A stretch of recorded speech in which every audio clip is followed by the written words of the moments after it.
Salve, salve! Como vão vocês? Eu espero que vocês estejam bem. Hoje nós vamos começar uma série de vídeos ao melhor estilo resumão do Enem. A partir dessa primeira apresentação, eu vou fazer uma revisão para vocês sobre a questão das aulas de filosofia e também de sociologia para a sua melhor preparação para o Enem. Então, aproveita, se inscreve aqui no meu canal, que toda semana vai ter um vídeo novo. Para iniciar essa preparação em vista ao Enem, às provas do Enem, na disciplina de filosofia, a melhor coisa que a gente tem a fazer é falar um pouco sobre a questão da filosofia. O que é a filosofia e para que serve essa tal de filosofia.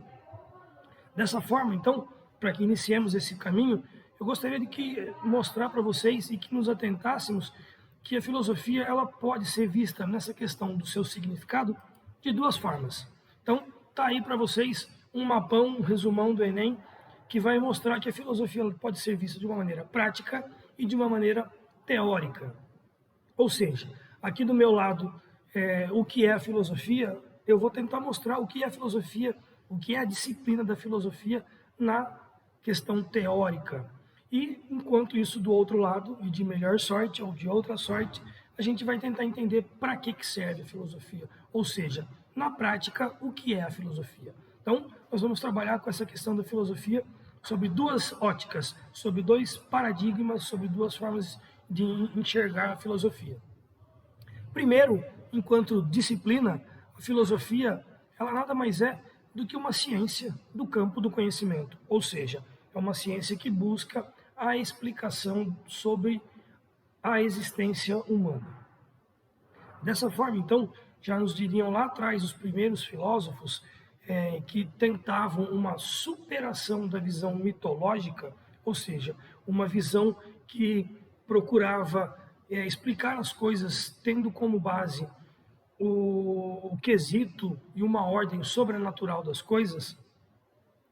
A filosofia, quando supera esse pensamento mitológico, supera essas explicações, na grande maioria sobrenaturais, para a origem das coisas, para o porquê dessa existência humana, a filosofia se apega ao elemento razão, se apega ao elemento sabedoria.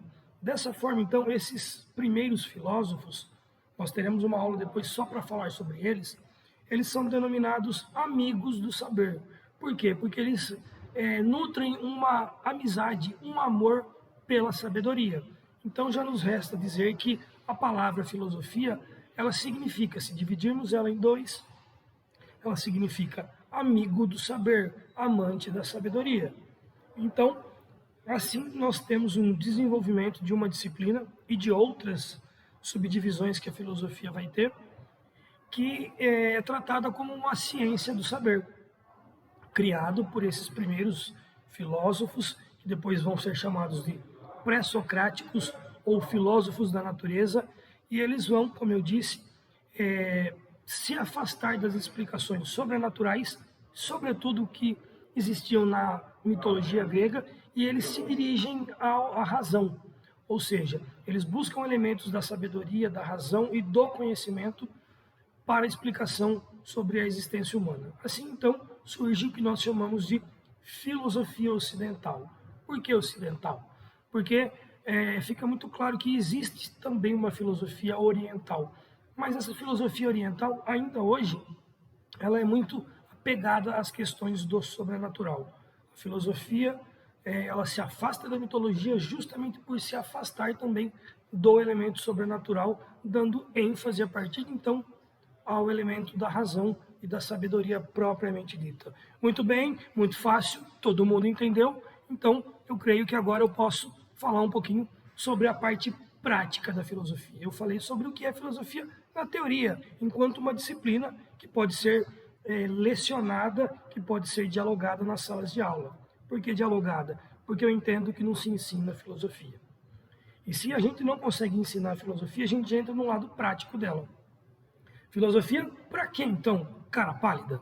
Então, a filosofia, enquanto um instrumento, uma ferramenta prática para o nosso dia a dia, ela é um pouco diferente.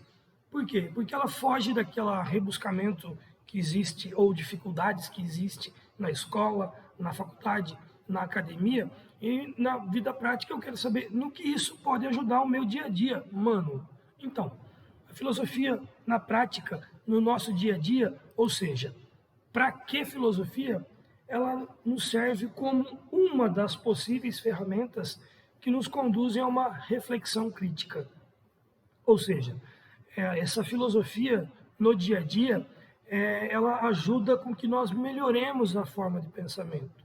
Não quer dizer que sem filosofia não exista reflexão ou pensamento, mas a filosofia é um instrumento hábil e sofisticado para que a gente tente melhorar a forma com que vê, a forma com que pensa sobre as coisas. E fazendo isso, melhorando essa forma de pensamento, nós temos dois grandes objetivos.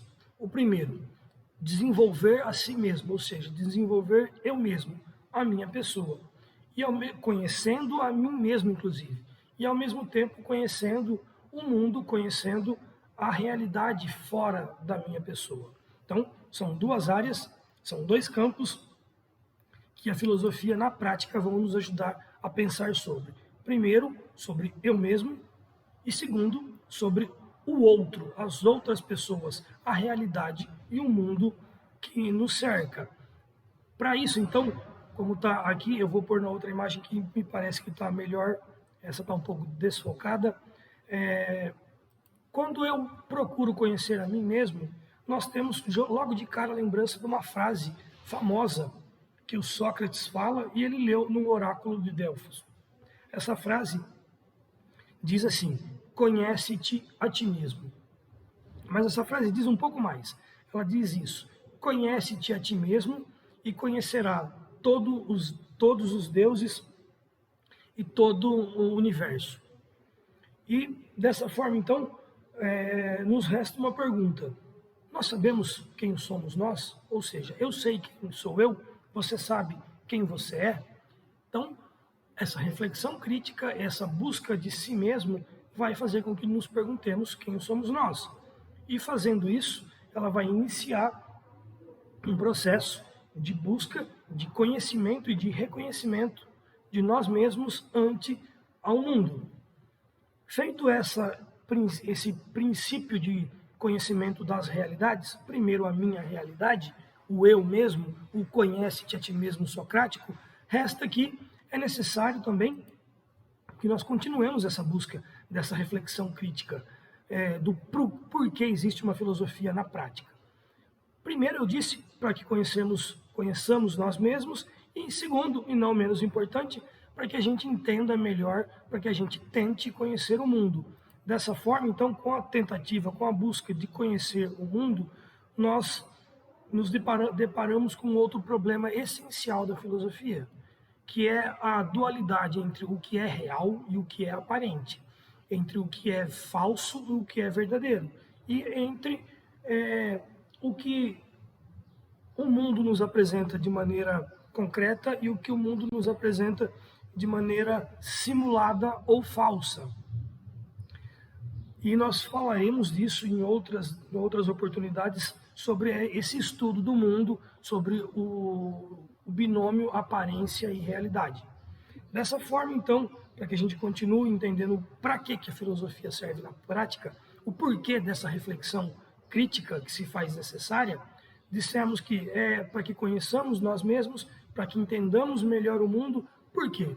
Porque isso nos gera, de certa forma, um ganho de experiência. Já diriam os nossos pais, os nossos avós, os filósofos, as músicas, nós precisamos adquirir experiência, repertório humano, cultural, popular, para conseguir entender o nosso dia a dia, para viver melhor, para antecipar-se a problemas, sabendo lidar com eles, inclusive, e assim viver melhor nesse rolê que é a vida aqui no nosso mundo. Dessa forma, então, alguém pode perguntar, mas como eu consigo tudo isso na prática? Como? Eu vou dar um palpite. Lendo boas obras, lendo bons textos, bons livros, principalmente dos filósofos. Por quê? Porque dia ou outro nós nos depararemos com grandes paradoxos morais. Estou vendo que tem um errinho aqui em português, né? Então, acontece. Quando nos deparemos com esses paradoxos morais, ou seja, aquela hora onde eu devo avaliar o que é certo e o que é errado, eu tenho um repertório, eu tenho uma experiência de vida, uma experiência de conceitos e de informações, e eu possa lidar melhor com esses paradoxos, com essas dúvidas entre o certo e o errado, o que é real e o que é uma simulação do mundo ao meu redor. Dessa forma, então, a gente também cria uma espécie de método. A gente desenvolve um método para entender, para comparar, para parametrizar o que é certo e o que é errado. Quando a gente consegue fazer isso, esse é o papel da filosofia. Promover em nós uma mudança dos paradigmas. Paradigma é uma palavra importante na filosofia. Ele tem a ver com mudança de modo como eu vejo as coisas, ou como as coisas estão apresentáveis para mim. Eu mudando o paradigma, eu posso superar preconceitos, eu posso superar dificuldades, eu posso avaliar melhor todas as questões. Dessa forma, então, para que a gente finalize, eu poderia dizer que a filosofia serve, como vocês viram, para que eu transforme a realidade, a minha e a do mundo, através da ação e da reflexão. Dessa forma, também tem que ficar claro para todos nós que não existe uma verdade absoluta para a filosofia. Por quê? Porque essa verdade que se diz absoluta é o que a gente vai superar, é o que a gente vai transformar na realidade. Dessa forma, e nós mostraremos que essa verdade absoluta, ela pode estar aparente para nós, ela pode estar sendo um erro, um equívoco nosso, porque ao redor da mudança dos tempos, das eras, e na mudança do pensamento, e na mudança dos valores da sociedade, as noções de verdade mudam. As noções do que é certo e do que é errado vão mudando. E nós traremos outros exemplos, inclusive, a esse respeito. Dessa forma, então, quando a gente entende que não existe uma verdade absoluta, que tudo depende do tempo, do espaço, dos momentos e dos valores, a gente acaba pondo à prova uma realidade pré-estabelecida. A gente acaba, de novo, questionando pré-conceitos, conceitos anteriores à minha contemplação, à minha necessidade de avaliá-los. Dessa forma, a filosofia ela acaba sendo, então, uma opção, uma oportunidade para que a gente assuma e aceite as contradições dentro de mim e no mundo que nós vivemos hoje em dia, além de ser uma oportunidade para que a gente não se apavore com as dúvidas, com os problemas que a gente vai se deparar. Dessa forma, então, a gente deve enfrentar esses problemas assumindo e aceitando algumas derrotas que serão inerentes à nossa vida, não tem como evitar. E, além de tudo, é uma forma de mostrar, como diria já o filósofo contemporâneo Raul Seixas, mostrar que a gente deve tentar outra vez. Tentar diversas vezes, de diversas formas diferentes, porque é isso que é necessário no comportamento do filósofo, a necessidade de superar as dificuldades e superar e pôr à prova condutas ou coisas que estão pré-estabelecidas na nossa vida. Um exemplo muito simples, não quero dizer que o filósofo ou a pessoa que vai se propor a filosofar deve contradizer tudo que existe no mundo. Não, mas a gente pode dizer um exemplo muito singelo que os nossos pais, os nossos avós, talvez não achassem razoável, não achassem normal que pessoas tivessem um comportamento homoafetivo. Inclusive, eles chamavam de outra forma. Mas, para eles, isso era algo errado. Hoje, superou-se esse pensamento, superou-se esse paradigma, superou-se essa forma de ver a realidade das coisas. A constituição interna de si mesmo e também a constituição de uma sociedade da realidade.